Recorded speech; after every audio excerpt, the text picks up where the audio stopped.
তো অতএব মূল কথা হলো যে আমরা আমানত যদি ঠিক রাখতে পারি, আল্লাহর কাছে আমরা আশা করতে পারি ক্ষমা।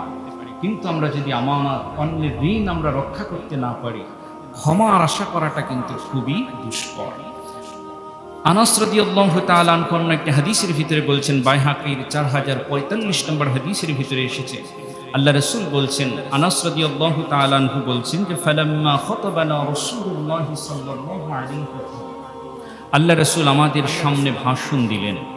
ইল্লা ক্বাল, যখনই তিনি ভাষণ দেন তখন এমন কোনো ভাষণ থাকে না যেখানে আল্লাহ রাসূল বলেন না যে লা ঈমানা লিমান লা আমানাতা লাহু ওয়ালা দীনা লিমান লা আহদা লাহু।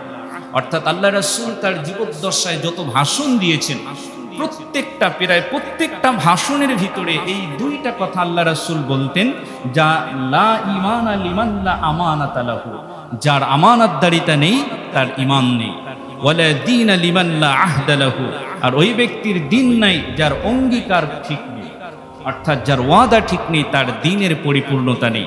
অতএব আল্লাহ সুবহানাহু ওয়া তাআলা যে বিষয়গুলো আমাদেরকে বলছেন, আল্লাহ রাসূল যে বিষয়গুলো বলছেন যে আমানতদারিতা, এটা শুধু একটা গুণ নয়, এটা আমাদের ঈমানের শক্তি।